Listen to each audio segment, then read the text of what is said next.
la face de l'Éternel. Mais l'Éternel fit souffler sur la mer un vent impétueux, et il se leva sur la mer une grande tempête. Le navire menaçait de faire naufrage. Les mariniers eurent peur. Ils implorèrent chacun leur Dieu, et ils jetèrent dans la mer les objets qui étaient sur le navire, afin de le rendre plus léger. Jonas descendit au fond du navire, se coucha et s'endormit profondément. Le pilote s'approcha de lui et lui dit: pourquoi dors-tu? Lève-toi, invoque ton Dieu. Peut-être voudra-t-il penser à nous et nous ne périrons pas.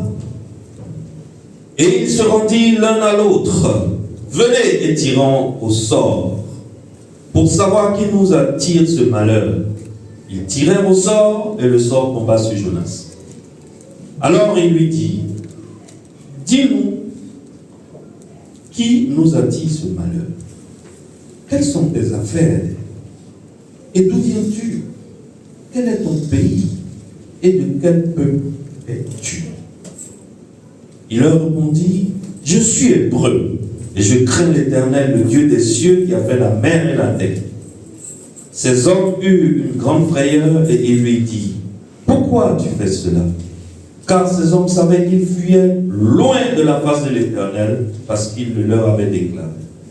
Il lui dit: que te ferons-nous pour que la mer se calme envers nous?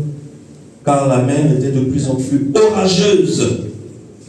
Il leur répondit: prenez-moi et jetez-moi dans la mer, et la mer se calmera envers vous. Car je sais que c'est moi qui attire sur vous cette grande tempête. Ces hommes ramaient pour gagner la terre, mais ils ne le purent, parce que la mer s'agitait toujours plus contre eux. Alors ils invoquaient l'Éternel et dirent: ô Éternel, ne nous fais pas périr à cause de la vie de cet homme, et ne nous charge pas du sang innocent, car toi, Éternel, tu fais ce que tu veux. Puis ils prirent Jonas et le jetèrent dans la mer. Et la fureur de la mer s'apaisa. Ces hommes furent saisis d'une grande crainte de l'Éternel. Et ils offrirent un sacrifice à l'Éternel et firent des feux. L'Éternel fit venir un grand poisson pour engloutir Jonas. Et Jonas fut dans le ventre du poisson 3 jours et 3 nuits. Amen. Est-ce que nous pouvons prier? Père Saint, ta parole est une lampe pour mes pieds. Père Saint, ta parole est un délice pour ma langue.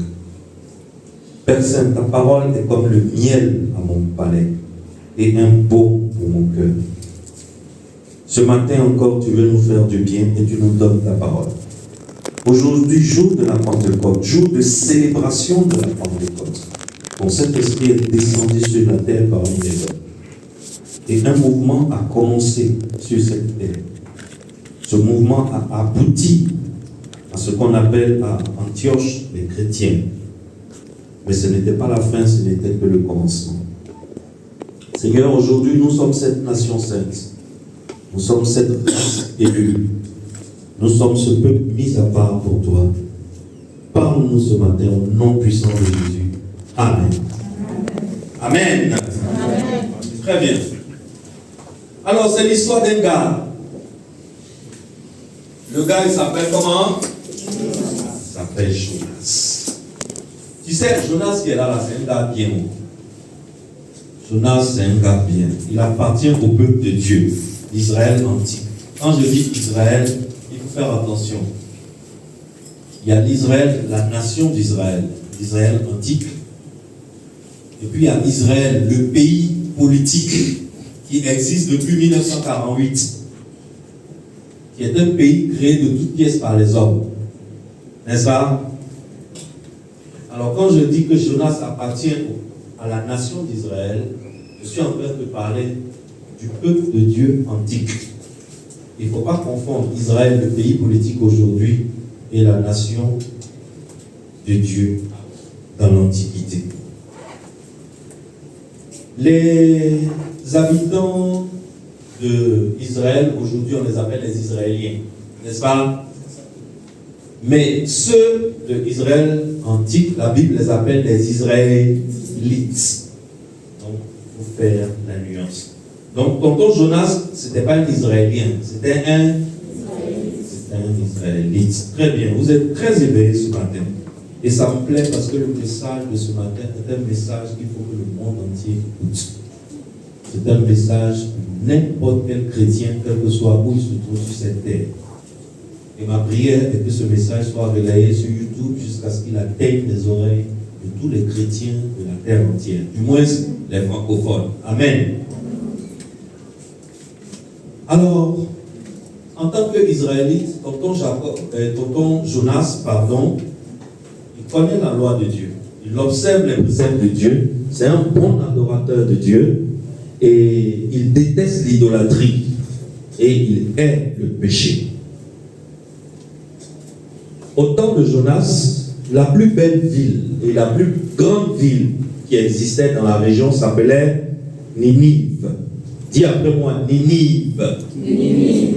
Voilà. Ninive, c'était la capitale d'un puissant empire, l'empire assyrien.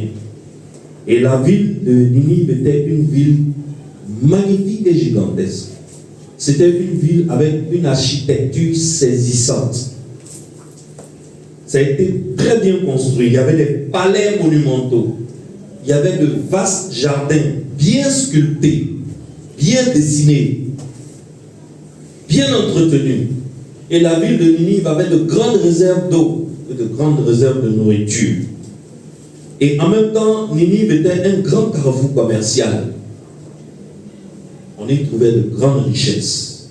Donc, les Ninivites, les habitants de Ninive, étaient des gens riches et prospères en général. Ils avaient de l'argent. Mais Ninive était détesté de tous ses voisins à cause de sa brutalité militaire.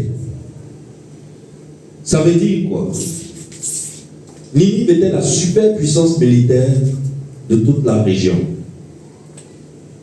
Et les Ninivites ont la réputation d'être des gens violents. Alors, ils ne restent pas chez eux. Comme ils ont la superpuissance militaire, qu'est-ce qu'ils font? Ils attaquent leurs voisins. Et ils vont faire des razzias. Ils vont opprimer leurs voisins. Ils cassent leur ville. Ils emportent les hommes pour aller faire leurs esclaves. Ils agressent les femmes. Ils tuent les enfants. Et ils emportent toutes les richesses pour aller rendre Ninive encore plus riche.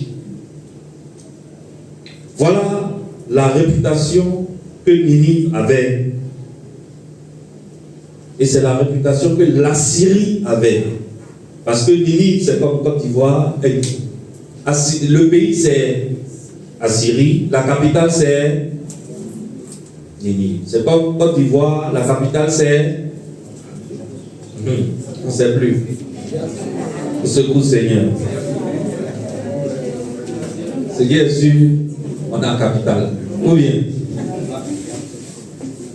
Alors, malgré la beauté de Ninive, malgré le gigantisme de Ninive, ses voisins ne l'aimaient pas. Ses voisins le haïssaient profondément. Les voisins de Ninive haïssaient Ninive, son roi et son armée. Et ses habitants, on les haïssait. Et tout le monde priait pour que Dieu vienne punir Ninive, parce que personne n'a la force de punir Ninive. Personne ne peut punir Ninive pour ses crimes atroces, pour ses razzias, pour ses guerres inutiles, pour sa brutalité, juste parce qu'il est le plus fort. Alors tout le monde attendait patiemment que qui le fasse? Que Dieu s'en charge. Tout le monde attendait patiemment qu'un jour, Dieu vienne et Dieu brûle Ninive. C'était la prière de Israël et c'était la prière de Jonas aussi, n'est-ce pas? Non, tonton Jonas, on va l'appeler tonton Jonas, non? C'était la prière de tonton Jonas. Mais voilà, un jour, tonton Jonas reçoit l'ordre de se rendre à Ninive, chez ce voisin encombrant, chez ce voisin indélicat, pour aller leur demander de se repentir de leurs crimes. Jonas dit, ça veut dire quoi? Ceux-là, des gens comme ça, ils n'ont qu'à faire quoi? Repentance.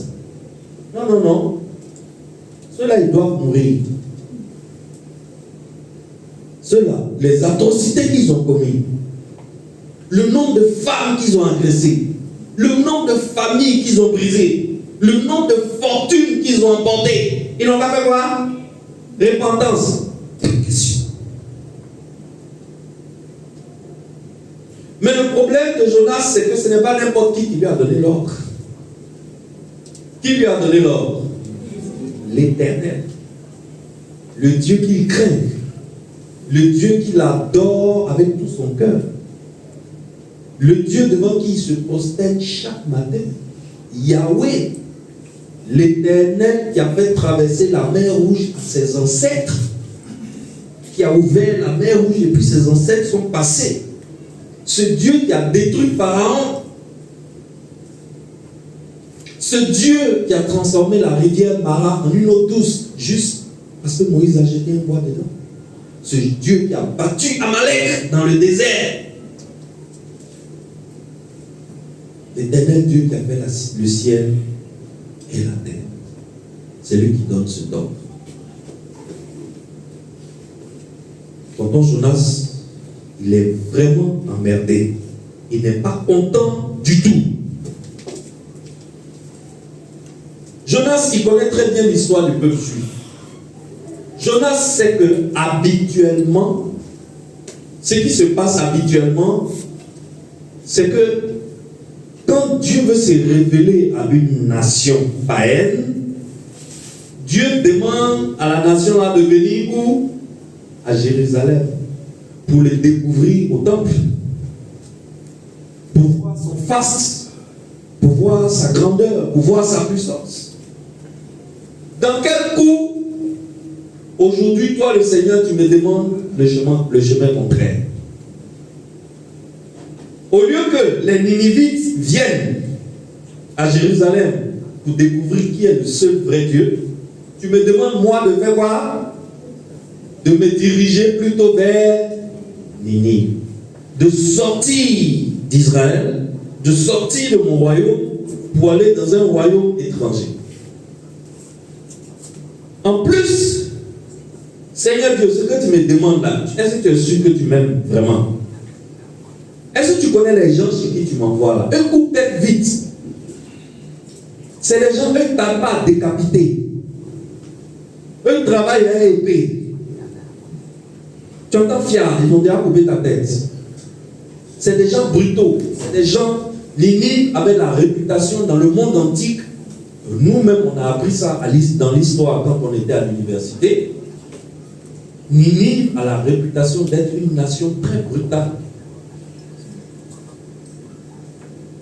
Et tu me dis, moi, d'aller dire à des gens comme ça, que eux, là, ils sont en train de pécher, et que Dieu veut les détruire, et que Dieu leur dit, ils n'ont qu'à changer un peu. Là, il va les laisser. Ah, Seigneur. Alors, Jonas n'a pas le choix, il ne peut que partir. L'une des choses même qui va tuer Jonas encore le plus, c'est que à Ninive, Ninive est un haut lieu d'idolâtrie. On adore des faux dieux. Or, tonton Jonas là, c'est un juif. Il adore Yahweh des armées. Il adore l'Éternel des armées. Il ne peut pas supporter quelqu'un qui adore des dieux en bois, des statuettes. Ninive était un endroit où on adorait une déesse qui s'appelle Istar. Ninive était le centre mondial de l'adoration de la déesse Istar. Et en plus, il y avait une vieille idole des Philistins. Un vieux dieu des Philistins, un faux dieu des Philistins qu'on appelle Dagon. Vous vous rappelez? Dagon, un jour, Dieu a fait sa sauce. Dieu a fait sa sauce normalement. Il s'est prosterné devant l'arche de l'Alliance. 3 fois. La 3e fois, on l'a retrouvé un pied à gauche, un pied à droite, plusieurs morceaux. Ce Dagon-là, on l'adore encore à Ninive. Maintenant, toi, Dieu, tu vois tout ça. Seigneur, toi-même, tu es comment? Toi, tu vois tout ça. Et puis, tu me demandes d'aller leur prêcher ton jugement et de leur dire de se repentir, sinon toi, tu vas les détruire. Est-ce que tu détruis cela? Tu as besoin de faire formule mathématique. C'est les gars, un matin, tu te lèves, tu les détruis et puis on quitte là. N'est-ce pas? Voilà la pensée de Jonas. Dieu veut sauver Ninive, malgré la réputation de Ninive, malgré les atrocités de Ninive. Dieu veut sauver Ninive. Pour sauver Ninive, Dieu décide d'envoyer un messager vers eux, dans leur pays, dans leur ville, à Ninive. Et ce messager-là, c'est tonton Jonas. C'est lui que Dieu a choisi. Mais il se trouve que le messager, lui, veut quoi? Lui veut que Dieu fasse quoi? Détruise Ninive. Le messager trouve que Ninive ne mérite pas la rédemption. Le messager trouve que Ninive ne mérite pas qu'on lui donne une petite occasion de se repentir. Mais Dieu, qui a créé Ninive et qui a créé toutes les nations de la terre, lui, il veut que Ninive soit sauvée.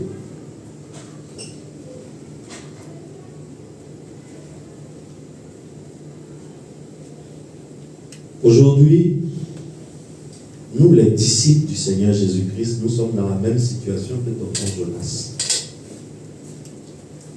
Dieu nous a désignés comme ses messagers pour aller vers les nations qui occupent actuellement la surface de la terre. Ninive a été créée par Dieu. Ninive est une ville fondée. Les habitants de Ninive et la ville de Ninive appartiennent à Dieu.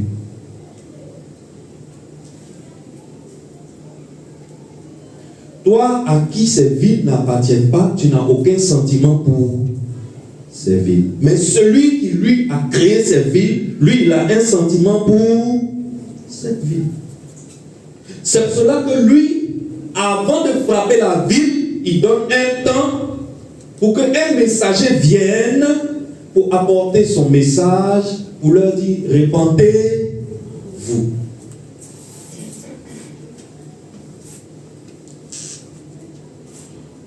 Dieu aime toutes les nations.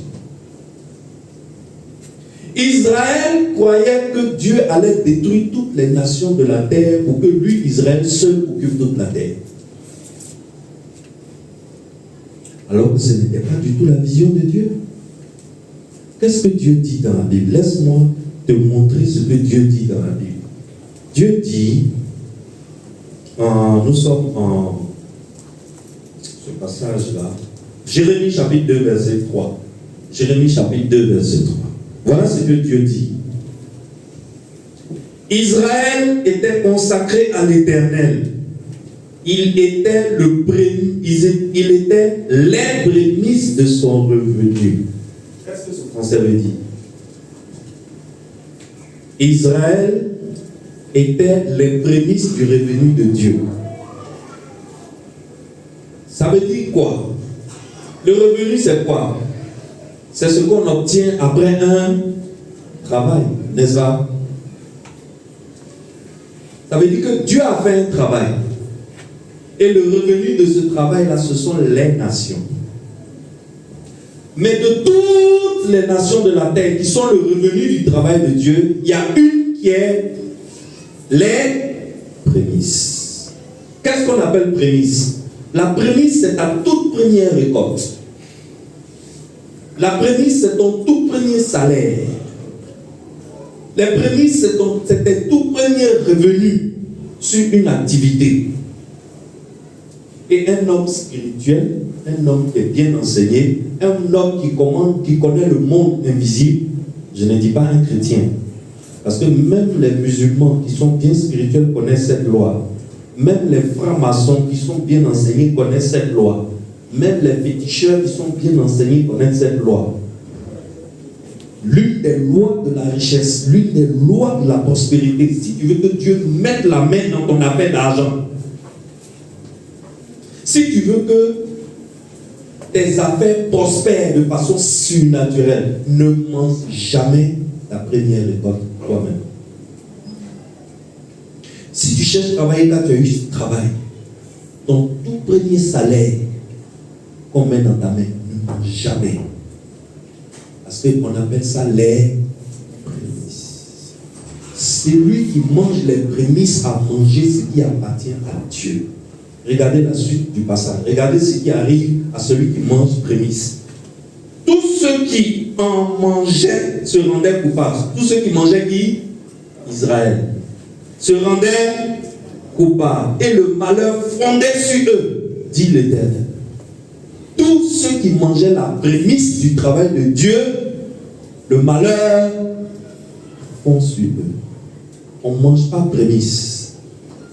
Bon, je ne sais pas pourquoi je suis arrivé là. Ça, c'est en parenthèse. N'est-ce pas? Mais celui qui est intelligent, que celui qui est intelligent, qui veut devenir riche, qui veut devenir puissant, sache qu'on ne mange pas les prémices. La preuve. En fait, chez les hommes, on fait quelque chose qu'on appelle fête d'igname. Chez nous, les Akans. La fête des ignames, c'est quoi? C'est un temps où on prend les prémices pour donner au Dieu qu'on adore. La fête des ignames, quand on récolte les ignames, les premiers ignames qu'on a sortis là, l'homme mange là. C'est pour l'esprit. C'est ça? On dit fête des ignames, vous partez, vous dansez, vous cherchez femme, vous faites truc, vous revenez à Abidjan, mais vous ne connaissez pas le fond. Vous ne connaissez pas le fond. C'est très spirituel. Celui qui confie ses premiers revenus à Dieu, il va connaître une ascension spectaculaire. Bref, Dieu dit que Israël, c'est les prémices de son revenu. Ça veut dire que moi, Dieu, le travail que je fais sur toute la terre, j'ai une poisson, j'ai des revenus que j'attends. Mon revenu là, ce sont les nations. Et de toutes les nations qui sont sur la terre, que moi, Dieu, je dois récolter comme mon revenu, le tout premier, c'est Israël. Alors, Israël, comme de toutes les nations de la terre, c'est lui que Dieu a choisi pour mettre en bas. Israël croit que l'intention de Dieu, c'est de tuer toutes les autres nations pour que lui seul, il occupe la terre. Non, ce n'est pas l'intention de Dieu. Dieu veut toutes les nations. Dieu aime toutes les nations. Dieu a besoin de toutes les nations. Mais Dieu choisit une nation qu'il met à part, dont il se sert pour atteindre les autres nations. Si Dieu a mis une nation en part, ce n'est pas parce qu'ils sont trop jolis. Ce n'est pas parce qu'ils sont blonds avec des yeux bleus. Ce n'est pas parce qu'ils sont trop musclés, trop costauds. Ce n'est pas parce qu'ils sentent trop bons. Quand Dieu met une nation à part, c'est pour utiliser cette nation comme instrument pour atteindre les autres nations. C'était le cas d'Israël et c'est notre cas aujourd'hui. Jonas n'a pas compris que son rôle en tant que peuple élu, son rôle en tant que nation choisie de Dieu, c'est d'aider Dieu à atteindre les autres nations.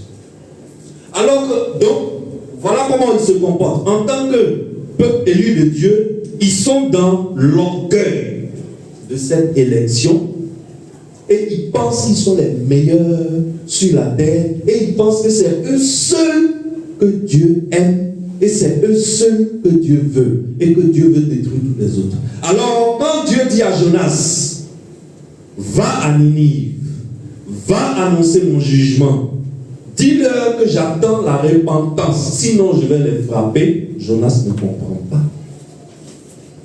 Jonas ne comprend pas. Parce que pour lui, Ninive doit faire quoi? Ninive doit être détruite. La seule chose que Ninive mérite, c'est la destruction de Jonas.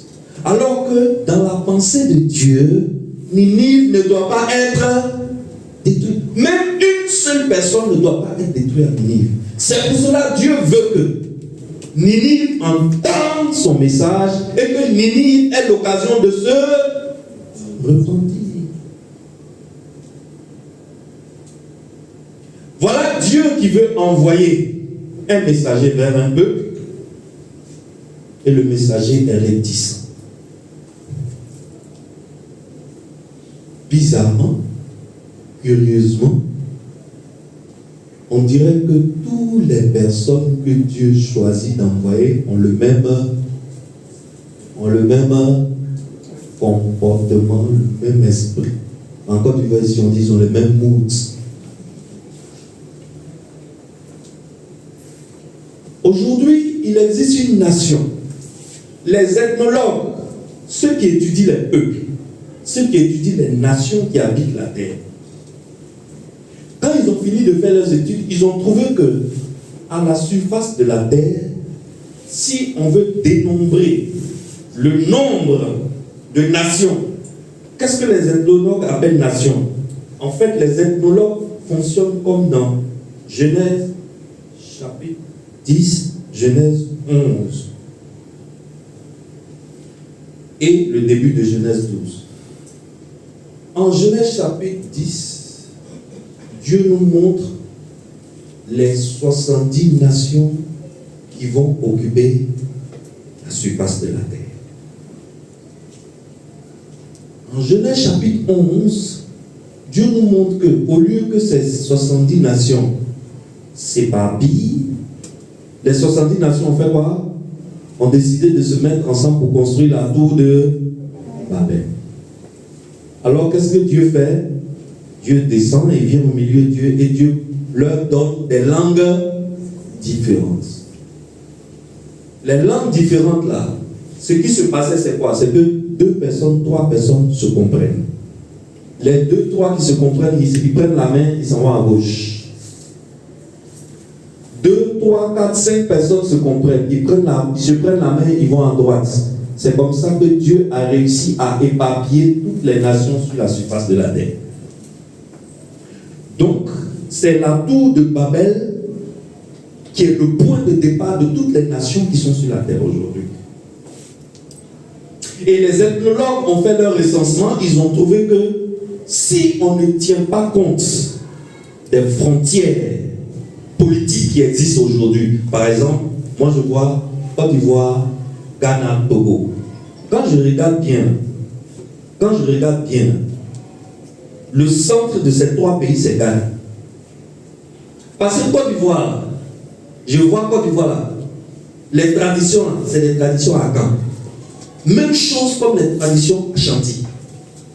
Exactement. Je vais au Togo, de là d'où moi je viens au Togo. Là. Mes amis, moi je ne suis pas togolais, en réalité moi je suis ghanéen. Je vous dis la vérité, de là d'où je viens au Togo, là, c'est la tradition ghanéenne pure. Alors, c'est les politiciens qui sont venus, puis ils ont mis frontière, puis ils ont dit, ici c'est Côte d'Ivoire, ici c'est Ghana, ici c'est Togo. Sinon, ces 3 pays-là ont le même peuplement. Ils sont habités par une même nation. Alors, si on veut considérer les groupes ethno-linguistiques qui occupent toute la terre, sans tenir compte des frontières politiques, les ethnologues disent qu'il y en a 9900 sur toute la terre. Mais si on veut tenir compte des frontières politiques qui existent, des petits pays qui existent aujourd'hui, de toute façon on a découpé le monde comme un gâteau, petit. Si on veut tenir compte de ça, il y a 16 700 nations sur la terre. Donc quand je te dis nation, je ne suis pas en train de parler d'un pays aux frontières politiques. Est-ce que quelqu'un me suit bien? Dieu ne s'intéresse pas à nos pays aux frontières politiques. Les frontières politiques sont terrestres. Ce que le ciel connaît, c'est les nations. Dis après moi les nations. C'est ce que le ciel connaît. Et la Bible nous dit que les nations sont le revenu de Dieu. C'est sa moisson. Alors Dieu doit moissonner les nations. Le fruit du travail de Dieu, c'est les nations. C'est pour cela que Jésus-Christ, quand il parle à ses disciples, il dit, allez, faites de toutes les nations des disciples. C'est les nations-là que Jésus veut. C'est sa moisson. C'est le fruit de son travail. C'est pour ça que Dieu travaille. Dieu travaille pour récolter des nations. Alors quand une nation est dans le péché et que cette nation doit être détruite, Dieu a mal. Dieu a mal. Et Dieu ne veut détruire aucune des nations qui existent sur la terre aujourd'hui. C'est pour cela que Dieu, comme au temps d'Israël antique, désigne des Jonas à notre époque pour aller vers les Ninives d'aujourd'hui, pour annoncer aux Ninives d'aujourd'hui que Dieu ne veut pas leur mort. Qu'ils doivent se repentir. Qu'aujourd'hui, il existe une solution pour aller au seul vrai Dieu. Cette solution s'appelle Jésus-Christ de Nazareth. Et que lorsqu'on est en Jésus-Christ de Nazareth, on est à l'abri du Très-Haut, on est à l'ombre du Tout-Puissant. Alors Dieu désigne des messagers à notre époque. C'est pour cela en 1 Pierre chapitre 2, il dit, vous êtes une nation sainte, une race élue. Vous êtes une nation de rois et de sacrificateurs à la gloire du Dieu. Alors je suis en train de parler à des rois et je suis en train de parler à des sacrificateurs. Je m'attendais à un amen. Je suis en train de parler à des privilégiés, des gens que Dieu a mis à part. Vous êtes une nation sainte. Dis-moi amen bien. Amen. Tu es un peuple élu. Dis-moi amen bien. Amen. Oui, c'est ce que la Bible dit. Aujourd'hui, il y a 16 700 nations sur la terre. Mais Dieu, de toutes ces 16 700 nations, Dieu a choisi une. Pas parce qu'ils ont les yeux bleus et que leurs femmes sont trop belles. Non. Dieu a choisi une nation afin d'utiliser cette nation comme un instrument pour apporter le message aux autres nations. C'est pour cela que Dieu a appelé Jonas, pour faire de Jonas son messager. Malheureusement, Jonas est un messager réticent. Qu'est-ce qui arrive aux messagers réticents? Jonas a fui la face de Dieu. Dieu dit, va au port, prends un bateau, va à Ninive, annonce-leur mon jugement. Jonas quitte la maison, il va au port, il prend un bateau, mais il ne prend pas le bateau de Ninive, il prend le bateau de la direction opposée. Il prend le bateau de Tarsis. Jonas croyait qu'il pouvait fuir devant la face du Seigneur s'il se cachait à Tarsis. Et Jonas est dans le bateau et le vent commence à souffler sur le bateau. Un vent inexpliqué. Une tempête qui vient de nulle part. On ne comprend pas. À l'heure là, il n'y a pas de tempête. C'est la saison des eaux calmes. Comment ça se fait qu'en pleine saison des eaux calmes, tempête se lève sur notre bateau. Les gens qui sont dans le bateau ne comprennent pas. Alors ils se consultent. Ils commencent à prier chacun leur Dieu. Ils disent, on n'a qu'à jeter Cori. On va voir qui est parmi nous ici qui nous apporte le malheur. Ils ont jeté Cori. On a vu que le malheur est arrivé par qui? Par tonton Jonas. Alors on commence à chercher tonton Jonas dans le bateau. On ne le trouve pas. On fouille, on s'en va le trouver où? Au fond du bateau, dans la cale du bateau, endormi. Mon gars a avalé l'exomile. L'entrée est dormie. Parce qu'il s'est dit quoi? Il s'est dit, si je dors longtemps, le temps vient me réveiller, Dieu a déjà détruit Ninive. Donc, s'il a déjà détruit Ninive, moi, il est allé là-bas pour faire quoi? Alors, Jonas dort au fond du bateau. Comme nous aujourd'hui, nous dormons dans nos églises. Nous dormons comme Jonas dort. Il y en a même qui dorment littéralement. Regardez derrière. Ils peuvent dormir.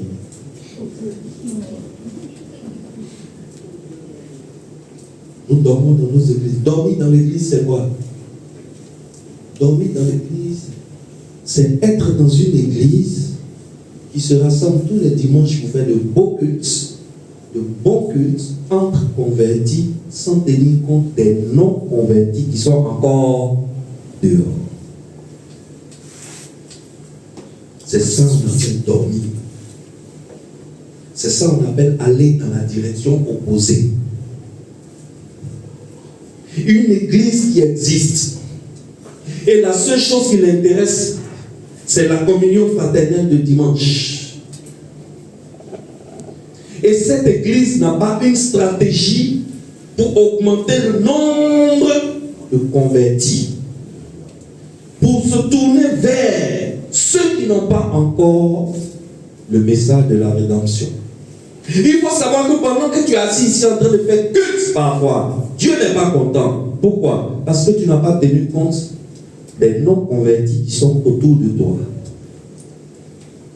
Tu n'as pensé qu'à tes propres intérêts et tu es venu pour ton petit salut personnel et individuel. Alors que Dieu a fait de toi un messager pour l'endroit où tu te trouves. Là où tu habites, c'est Dieu qui a voulu que tu habites. Pourquoi? Parce qu'autour de toi, là, il y a des nations. Il y a des familles qui ne connaissent pas encore le Seigneur Jésus-Christ. Il y a des familles qui ne sont pas encore sauvées. Mais comment vont-ils être sauvés s'il n'y a pas quelqu'un pour leur envoyer le message? Malheureusement, aujourd'hui, l'église d'aujourd'hui, nous avons tous été touchés par cette maladie que j'appelle le syndrome de Jonas. C'est pour cela que j'ai donné comme thème à cette série de messages. C'est un message que je vais prêcher sur plus de 2 mois. Et le thème du message, c'est le syndrome de Jonas. Dis après moi, le syndrome de Jonas. Le syndrome de Jonas, c'est quoi? Le syndrome de Jonas, c'est cet esprit-là qui veut que l'envoyé de Dieu, le messager de Dieu, refuse de faire la mission de Dieu. C'est ça qu'on appelle le syndrome de Jonas. Nous aussi, nous avons été atteints du syndrome de Jonas. Nous sommes intéressés par nos cultes de dimanche matin et nous sommes intéressés par notre petit salut personnel et individuel. Celui-là, il sera un missionnaire. Dites Amen. L'esprit l'a frappé au moment. Amen. Alors nous avons besoin d'être délivrés du syndrome de Jonas. Regarde la vie de Jonas. Et regarde ta vie. Tu vas voir qu'il y a des similitudes. Il y a des tempêtes qui se lèvent sur nos vies juste parce que nous avons refusé d'être les messagers du Seigneur là où nous habitons. Et la tempête s'est levée sur le bateau de Jonas.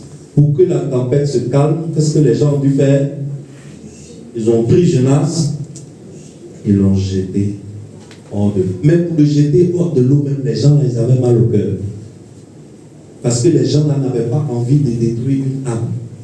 Avant de le jeter hors de l'eau, ils ont fait prière à Dieu. Seigneur, pardonne-nous pour cette âme. Ne nous demande pas son sang. Alors que le gars là, même lui-même qui est là, lui veut que Dieu détruise toute une ville de 120 000 habitants. C'est pour cela qu'il est dans le bateau là. Mais les gens, les païens, les samaritains, les gens des autres nations, les gens qui n'ont pas été élus par Dieu, les gens qui ne sont pas une nation sainte, les gens qui ne sont pas un peu mis à part, pour prendre une seule âme, pour la jeter dans la mer, ils ont des problèmes. Mais nous qui sommes une nation sainte, nous qui sommes un peu mis à part, nous que Dieu veut utiliser comme un instrument pour atteindre les autres nations, nous n'avons aucune compassion pour les perdus qui sont dehors. Et dimanche, la seule chose qui nous intéresse, c'est de savoir si nos vêtements sont bien repassés,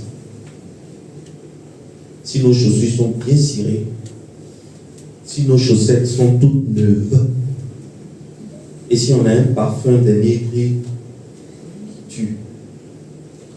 Et on vient à l'église, et on s'assoit, et on fait le culte.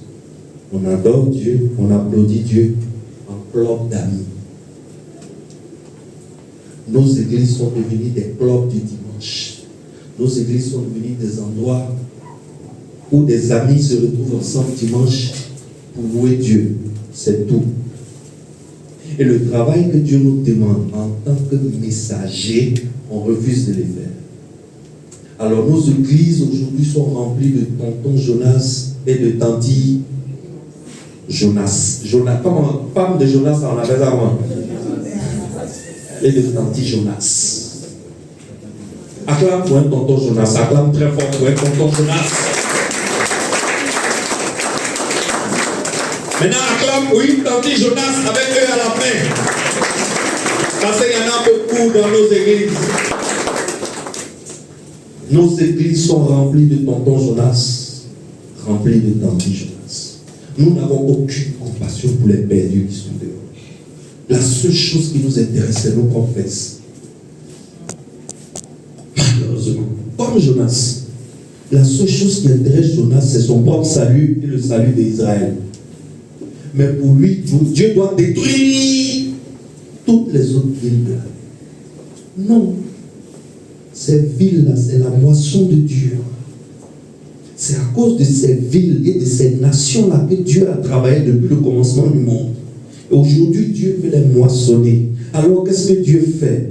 Dieu regarde dans toutes les nations qui sont sur la terre. Dans les 9900 nations qui sont sur la terre, Dieu regarde et puis il choisit un homme. Il choisit une femme. Il choisit une famille. Et il les met ensemble dans une nation élue qu'il appelle l'Église.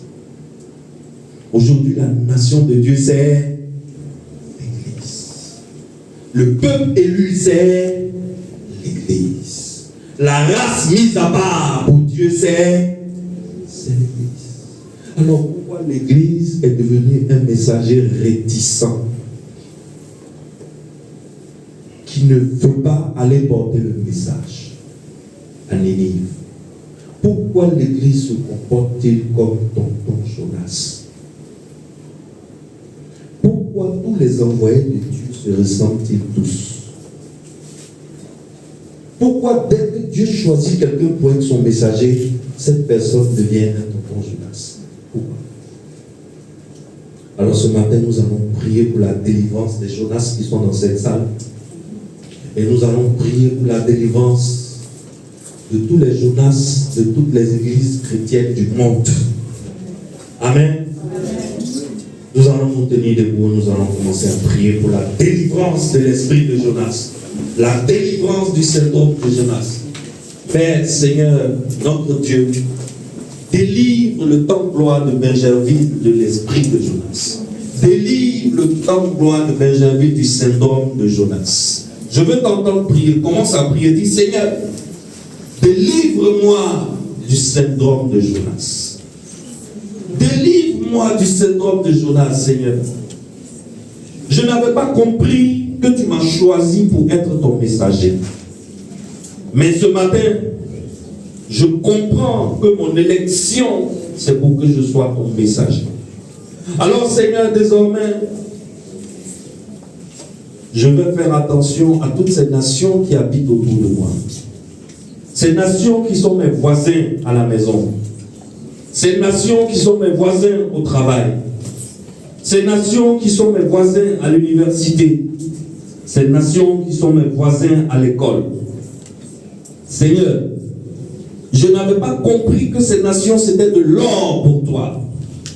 Ces nations c'était de la moisson pour toi. Je croyais que toutes ces nations étaient vouées à la destruction totale. Mais Seigneur, ce matin, grâce au livre de Jonas, je comprends que tu veux sauver toutes les Ninives de la terre. Tu veux sauver toutes les nations de la terre. Tu ne prends pas plaisir à la destruction de Ninive, Seigneur. Tu ne prends pas plaisir à la destruction des nations. Alors, Père éternel, donne-moi ton cœur. Donne-moi le même cœur que le tien. Permets-moi de comprendre ta pensée. À partir de ce message, à partir de cette prière ce matin, change le logiciel qui est dans ma tête. Permets-moi de regarder mes voisins autrement. Permets-moi de regarder les familles qui habitent autour de moi autrement.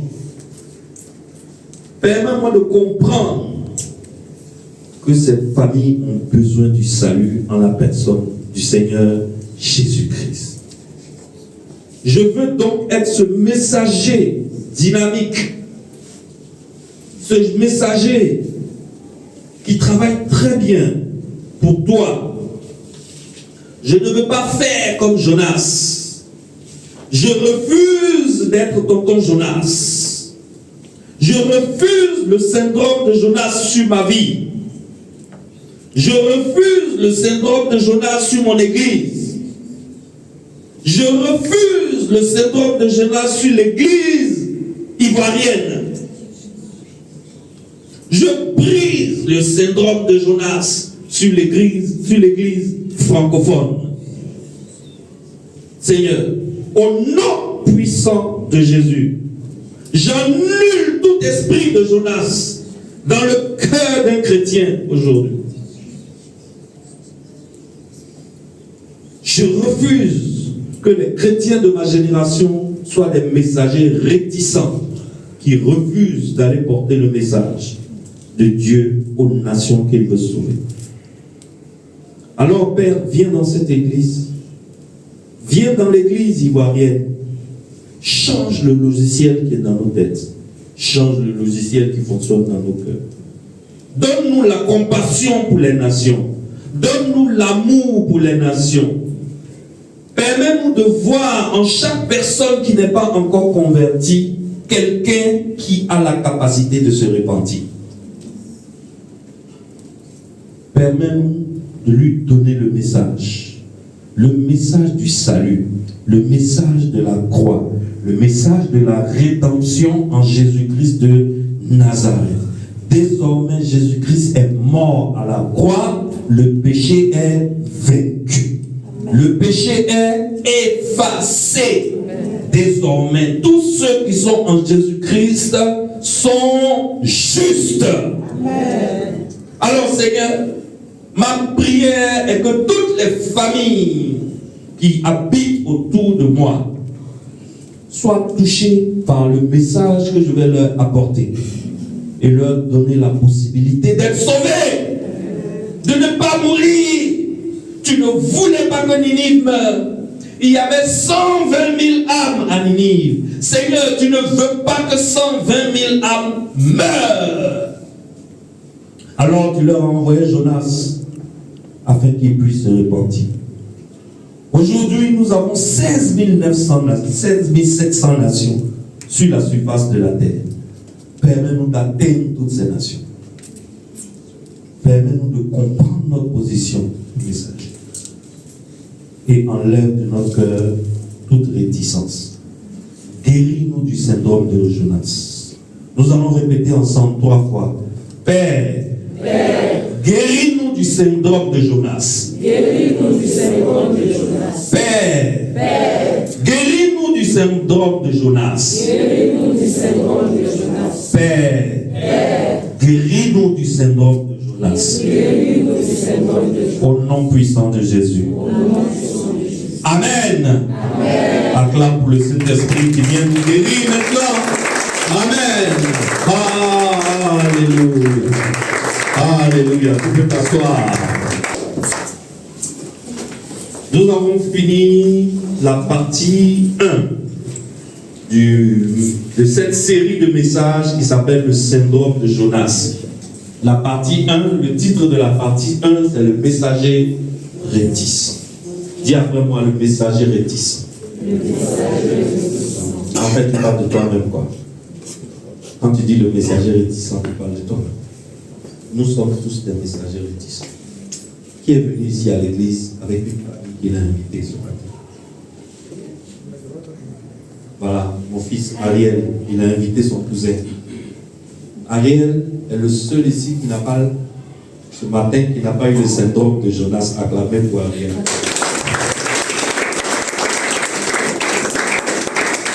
Lui, sa délivrance a commencé depuis le début de ce mois. Et je le coach spécialement tous les samedis. Donc il commence à être délivré un peu. Amen. Que ce soit le cas de nous tous. Désormais, quand tu vois les gens, prends compassion d'eux, parce que Dieu a compassion d'eux. Hein? Ne viens pas à l'église toi seul pour ton salut. Pense à quelqu'un. Ce que Jésus-Christ nous donne là, l'argent ne peut pas acheter. Offre à quelqu'un. Offre à quelqu'un. Amen. Ne fais pas comme Jonas. Ne va pas à Tarsis alors qu'on t'a envoyé à Ninive. Amen. Au fond de toi, tu sais ce que Dieu te reproche. Tu vas prier pour toi-même. Tu vas demander pardon à Dieu pour ce mal que tu as fait et qui fait que tu as des problèmes dans ta vie, qui fait que tout ne marche pas.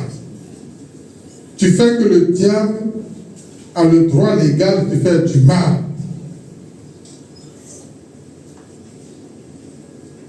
Parle à Dieu ce matin. Dans ce message, on voit le cœur d'un Dieu qui est miséricordieux. On voit le cœur d'un Dieu qui ne te condamne pas. Dieu pouvait tuer Jonas dans l'eau. Il ne l'a pas fait. Donc toi, il ne te tuera pas. Amen. Mais demande sincèrement pardon à Dieu ce matin.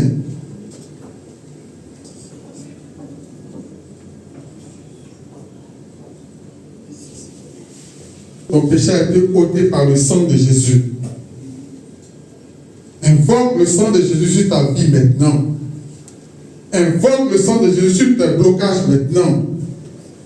Invoque le sang de Jésus sur ta rébellion contre Dieu maintenant.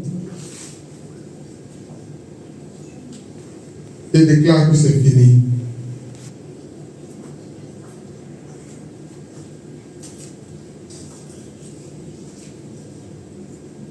Père Saint, voici ton peuple. Ta parole déclare que tu es le Dieu qui amène le cœur des rebelles à leur Père, afin qu'ils soient en conformité avec leur Père.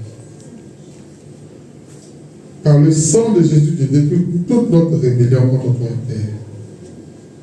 Et je ramène notre esprit à ton esprit, afin que nous soyons un et que nous fassions ta volonté. Père, active ce matin ta parole que tu as gravée dans notre cœur et que tu as gravée dans notre esprit. Aidons-nous, Seigneur, de marcher par ton esprit, comme Jésus l'a fait, au nom de Jésus. Amen.